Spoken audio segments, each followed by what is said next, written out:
हाय students, आज आपण पाहणार आहेत फार्मास्युटिकल ज्युरिस्प्रुडन्सचे जे महत्त्वाचे क्वेश्चन्स समर 2020 चे एमसीक्यू एक्झामिनेशन पडले होते हे आज आपल्याला पाहायचे आहेत आणि हे क्वेश्चन्स खूप महत्त्वाचे आहेत. त्यासाठी हा व्हिडिओ तुम्ही शेवटपर्यंत पहा.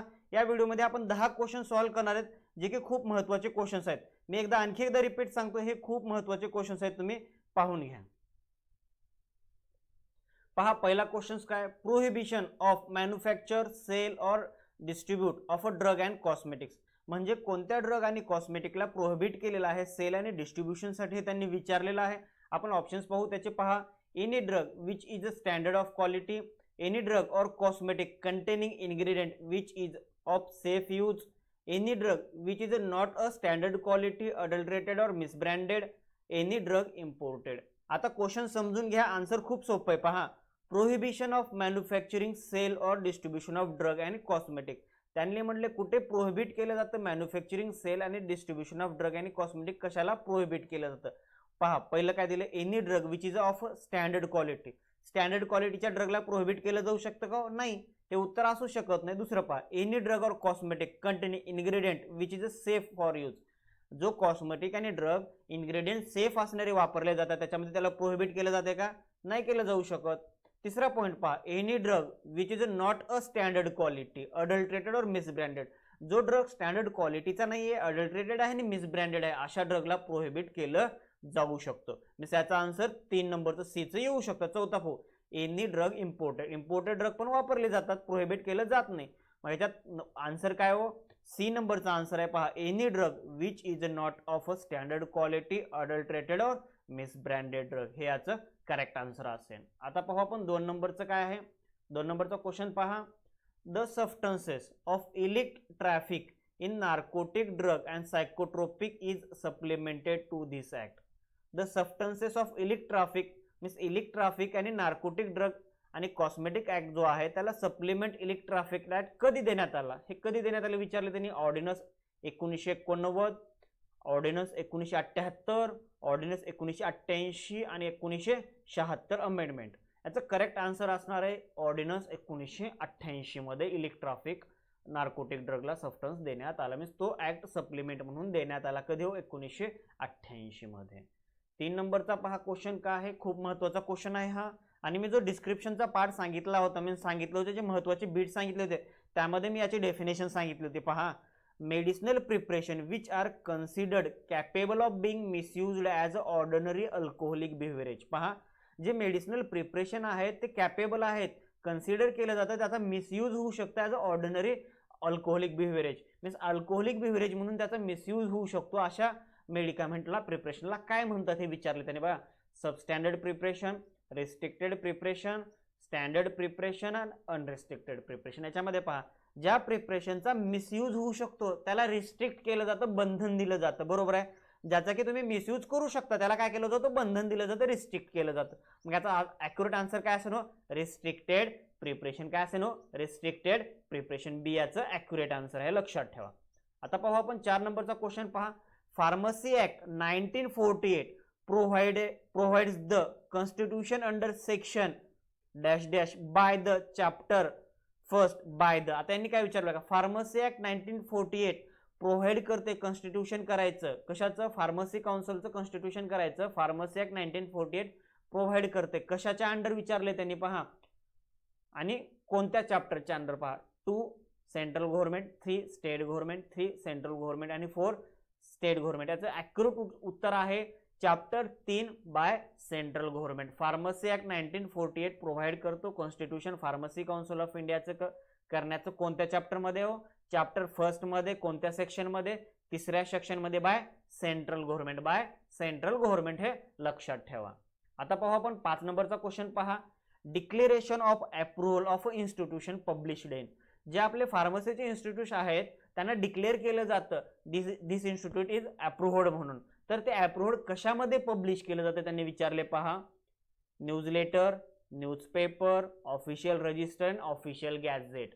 तर तुम्हाला माहिती आहे कधी फार्मसी काउन्सिल ऑफ इंडियाची कोणती नोटिफिकेशन येऊ द्या ती कशामध्ये येते? ऑफिशियल गॅझेटमध्ये येते.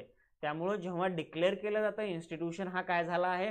अप्रूव्ह झालेला आहे. कशामध्ये अप्रूव्ह डिक्लेअर केलं जातो? ऑफिशियल गॅझेटमध्ये डिक्लेअर केलं जातं. हे महत्त्वाचं आहे, हे लक्षात ठेवा. याच्यानंतर याच्यावरती आणखी एक क्वेश्चन विचारला जाऊ शकतो असा की अप्रुव्हल प्रोसेस इन्स्टिट्यूशनची कोणती आहे, 4 स्टेप्स आहेत, त्या स्टेप्स लक्षात ठेवा, हे विचारल्या जाऊ शकतात एक्झामिनेशन मध्ये. आता पाहू आपण 6 नंबरचा क्वेश्चन पहा. Prescription containing schedule dash dash drugs should not be dispensed more than once unless prescriber give the direction to do this. Means कोणत्या अशा ड्रग्स आहेत ज्या की आपण डायरेक्शन विदाउट प्रिस्क्रिप्शन डिस्पेन्स करू शकत नाही. उत्तर काय असेल, शेड्यूल एच ड्रग. तुम्हाला म्हटलं होतं मी शेड्यूल्स महत्वाचे आहेत करा, पहा मागच्या वेळेस पण शेड्यूल पडलेला आहे, त्यासाठी शेड्यूल खूप महत्वाचे आहेत, सर्व शेड्यूल्स तुम्ही करून घ्या. 7 नंबरचा क्वेश्चन पहा. Drug and magic remedies objectionable advertisement act हा कधी पब्लिश करण्यात आला हे विचारले त्यांनी. कधी लागू करण्यात आला? 1940, 1954, 1968, 1948. ॲक्युरेट आन्सर आहे 1954. हे लक्षात ठेवा. मी मागे जो व्हिडिओ बनवला होता इम्पॉर्टंट बीट सांगितले होते, त्याच्यामध्ये पहिलाच पॉईंट सांगितला होता तुम्हाला मी, ऍक्ट आणि त्यांचं इसवीसन तुम्हाला करायचं. पहा त्याच्यातला एक क्वेश्चन आहे, मागच्या वेळेस विचारला होता, यावेळेस पण पडू शकतो. याचा आन्सर काय असेल, 1954 मध्ये drug and magic remedies act हा लागू करण्यात आला, हे लक्षात ठेवा. पाहू आपण 8 नंबरचा क्वेश्चन पहा. Dash dash regulate the position for sale and sale whether the wholesale retail of any specified poison. त्यांनी विचारले कोण रेग्युलेट करतं पोझिशन करणं, सेल करणं, होलसेल आणि रिटेल करणं कशाचं, एखाद्या स्पेसिफाईड पॉइझनचं. ऑप्शन्स काय दिलेत पाहू आपण. Central drug laboratory, state government, DTAB आणि नार्कोटिक ड्रग कमिशनर. आता नार्कोटिक ड्रग कमिशनर येणार नाही का, हा पॉइझन आहे. सेंट्रल ड्रग लॅबोरेटरी पण येणार नाही, DTAB पण येणार नाही का, ते टेक्निकल ॲडवायझरी बोर्ड असतं. राहिलाच का स्टेट गव्हर्नमेंट. प्रत्येक स्टेटमध्ये पोझेशन आणि सेल पॉइझनचं कसं करायचं हे कोण रेग्युलेट करतो, स्टेट गव्हर्नमेंट रेग्युलेट करतो, हे लक्षात ठेवा. आता पाहू आपण 9 नंबरचा क्वेश्चन पहा. Express the role of drug control laboratory in a state. हे महत्वाचं आहे. Express the role of drug control laboratory in a state मधलं विचार, हे लक्षात ठेवा.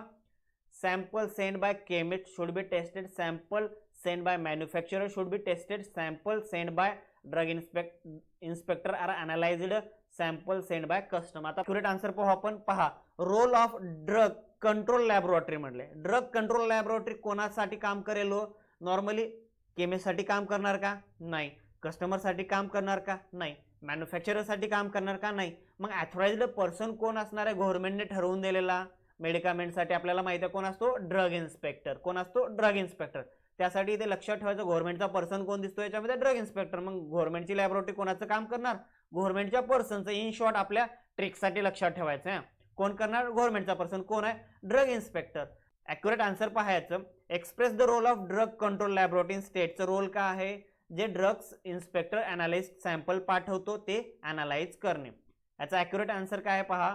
Sample send by drug inspector are analyzed by drug controller laboratory. याचा answer असेल सी. पहा 10 नंबरचा क्वेश्चन पहा. How many members are present in the narcotic drug and antipsychotropic substances constituted committee along with the chairman. त्यांनी काय विचारले पहा, किती मेंबर असतात चेअरमन सोबत कोणत्या कमिटीमध्ये? हो, नार्कोटिक ड्रग आणि सायकोट्रोपिक सबस्टन्सेससाठी जी कमिटी बनवण्यात आली आहे त्या कमिटीमध्ये किती मेंबर असतात हे त्यांनी विचारले. चेअरमॅन सोबत. चेअरमॅनला सोडून किती मेंबर असतात? Not exceeding 20, not exceeding 10, not exceeding 5, not exceeding 30. उत्तर ॲक्युरेट असेल मोर दॅन 20 नसतात. नॉट एक्सेडिंग 20 हे त्याचं ॲक्युरेट आन्सर असेल. याच प्रकारे तुम्हाला DTABचं नंतर फार्मसी काउन्सिलचं या दोघांचे पण कॉन्स्टिट्यूशन आणि मेंबर विचारले जाऊ शकतात, ते पण तुम्ही करून घ्या. हे आपण इम्पॉर्टन्स 10 क्वेश्चन्स पाहिले जे की खूप महत्त्वाचे आहेत. मी संध्याकाळपर्यंत नवीन एक व्हिडिओ टाकेन, त्याच्यामध्ये पण आपण 10 क्वेश्चन्स पाहू जे की समर 2020 एक्झामिनेशनला आणि विंटर एक्झामिनेशनला विचारले गेले होते. नवीन व्हिडिओज आणि नवीन माहिती पाहण्यासाठी तुम्ही माझ्या चॅनलला लाईक आणि सबस्क्राईब करा. थँक्यू.